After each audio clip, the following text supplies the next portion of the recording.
Olá, meus queridos. Estamos mais uma vez aqui para gravar uma videoaula para vocês, né? Hoje o nosso tema é termologia. Iremos falar sobre a dilatação térmica dos sólidos, tá? Que é uma consequência dos tópicos já estudados sobre termologia nas aulas anteriores. Quem perdeu, dá uma olhada lá, tá? Onde nós falamos que quando um corpo sofre um aumento de temperatura, suas moléculas se agitam e, consequentemente, elas buscam se separar, né? Gerar um espaço maior entre elas. Consequentemente, o que vai acontecer com as dimensões do corpo? Tendem a aumentar. Esse aumento do comprimento, ao aumento das dimensões do corpo devido ao aumento de temperatura, recebe o nome de dilatação térmica, ok? O contrário vai acontecer uma contração. Se diminuirmos a temperatura, as moléculas vão se juntarem e vai acontecer o que nós chamamos de contração térmica, ok? Mas aqui é com o aumento da temperatura. Então aqui nós teremos três classificações para dilatação térmica, tá? A primeira é a que nós chamamos de dilatação linear. A dilatação linear é a dilatação que acontece em apenas uma dimensão, ou comprimento, ou largura, ou espessura do corpo, ok? Nós iremos analisar somente uma dessas três dimensões. Então, por isso, nós chamamos de dilatação linear. É o aumento do comprimento, da espessura ou da largura, ok? De uma das dimensões do corpo devido ao aumento de temperatura. Então, vamos considerar aqui, por exemplo, uma barra que, a princípio, tem uma temperatura inicial. E essa barra sofreu um aumento de temperatura, passando a possuir uma temperatura final maior que a temperatura inicial, ok? E o que aconteceu com o comprimento desse corpo? Sofreu um aumento. A esse aumento nós damos o nome de dilatação linear. Então a dilatação linear é representada por ΔL, ok? Variação do comprimento. Então aconteceu uma variação do comprimento, um aumento, ok? Devido ao aumento da temperatura. Como é que se calcula então esse aumento, esse acréscimo? Ele é igual a ΔL, é igual a comprimento inicial vezes alfa vezes ΔT. Professor Juliano, o que é o L inicial? L0 é o comprimento inicial. O que o alfa representa? O coeficiente de dilatação linear. É o coeficiente de dilatação de uma dimensão. E o ΔT representa a variação de temperatura. Só para efeito, toda e qualquer variação é o final menos o inicial, tá? Então aqui nós temos a dilatação linear que acontece em apenas uma dimensão. Vamos dar um exemplo aqui, um fio muito grande, um fio de energia, aí, nesses fios de alta tensão, eles são muito grandes e quando a temperatura durante o dia aumenta, eles sofrem um acréscimo no seu comprimento, ok? É um grande exemplo da dilatação linear. Beleza? Já quando essa dilatação nós analisamos ela em duas dimensões, aí a gente passa a ter o que nós chamamos de dilatação superficial. Por exemplo, aqui nós temos uma placa no formato de um quadrado. Essa placa tem a sua área inicial em uma temperatura inicial. Quando essa temperatura aumenta, nós percebemos que a área também aumenta. E esse acréscimo da área que está representado aqui por essas linhas pontilhadas é o que nós chamamos de variação da área ou simplesmente dilatação superficial. E a fórmula é muito parecida com a fórmula anterior. Basta que a gente substitua onde nós colocávamos L, passamos a colocar o A que representa a área. Então a nossa fórmula fica ΔA, ok? A dilatação superficial é igual à área inicial vezes o beta. O que é o beta? É o coeficiente de dilatação de duas dimensões. É o coeficiente de dilatação superficial vezes a variação de temperatura, que é a mesma, é igual à da fórmula anterior, ok? Aqui quero chamar a atenção de vocês que o beta é o coeficiente de dilatação de duas dimensões, ok? O alfa era de uma dimensão. Quero chamar também a atenção de vocês que a dilatação superficial ela acontece em duas dimensões. Por isso que nós falamos de área. ok?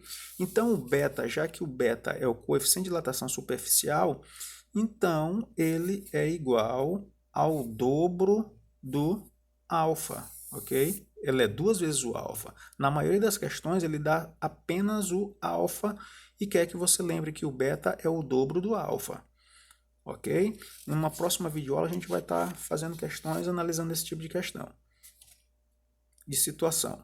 E a dilatação volumétrica é a dilatação que acontece em 3 dimensões, ok? Essa aqui é que sempre acontece, tá, gente?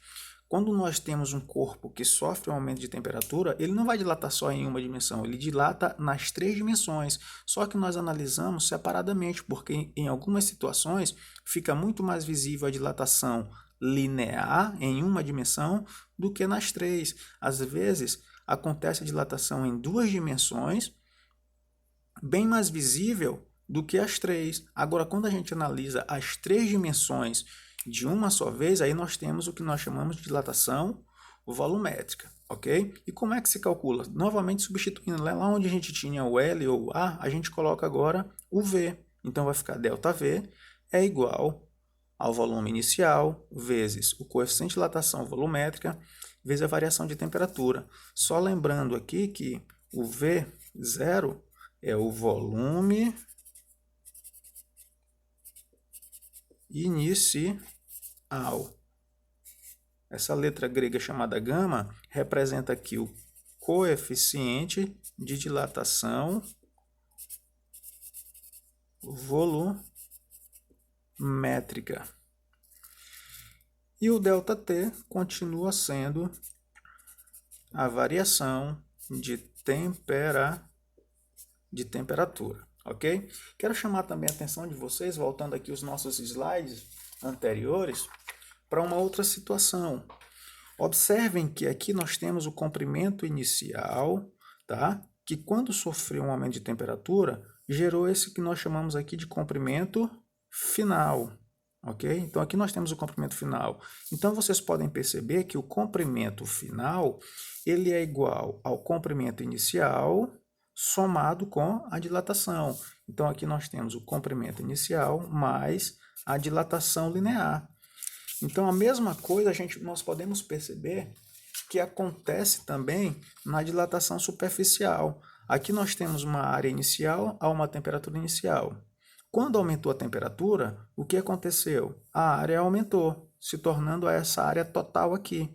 E essa área total, que é a área final, ela é igual a quem? A pequenininha, a anterior, que é a área inicial, mais a linha pontilhada aqui, né, a área marcada aqui, achurada, que nós representamos a variação da área, ou simplesmente dilatação superficial. Então, o mesmo a gente pode considerar aqui, né? O volume final vai ser igual ao volume inicial somado com o ΔV, ok? Então, nós temos aqui, por enquanto, duas fórmulas para cada dilatação, né? Mas sempre lembrando, uma para calcular a dilatação e a outra para a gente calcular o volume final, ok? Para finalizar, eu quero fazer um exemplo aqui com vocês, né? Onde a gente tem uma barra de ferro com comprimento inicial de 50 centímetros, ok? Que sofreu uma variação de temperatura de 100 graus Celsius. E aí, foi nos pedido que seja calculado a dilatação linear. E aí, como é que se calcula a dilatação linear? Aí nós vamos utilizar a fórmula. A dilatação linear é igual ao comprimento inicial vezes o alfa vezes a variação de temperatura. Então, a dilatação linear, o aumento no comprimento é igual. Quem é o comprimento inicial? 50 centímetros. Substituindo, vezes quem é o alfa? 1,2 do ferro, né? Cada material tem o seu, cada material dilata de uma maneira diferente, então esse alfa é algo específico, cada material tem o seu, que sempre nas questões deve ser dado. Quando não é dado, é pedido que seja calculado, então ele vai dar as outras coisas para a gente calcular o alfa, vezes a variação de temperatura, que é igual a 100 graus, ok? Fazendo as multiplicações, nós teremos 50 vezes 1,2 é igual a 60, ok? Vezes 10 elevado a menos 5, e eu vou colocar aqui essa expressão aqui em produto de potência de mesma base, né? Ou melhor, colocar em base 10. Isso aqui é igual a 10 ao quadrado, ok? E aqui eu também vou utilizar o mesmo pensamento. Então aqui eu vou utilizar 6 vezes 10, vezes 10 elevado a menos 5, vezes 10 ao quadrado. Isso aqui vai ser igual a 6, e aqui nós temos um produto de potência de mesma base, a gente conserva a base e soma os expoentes. Somando os expoentes aqui vai dar menos 2, que é igual, então o ΔL será igual a 0,06 centímetros. Ok? Beleza? Só um detalhe aqui que eu não coloquei, que eu pensei em já chamar a atenção para isso. Qual é a unidade do coeficiente de dilatação linear? É o que nós chamamos de graus recíproco, ok?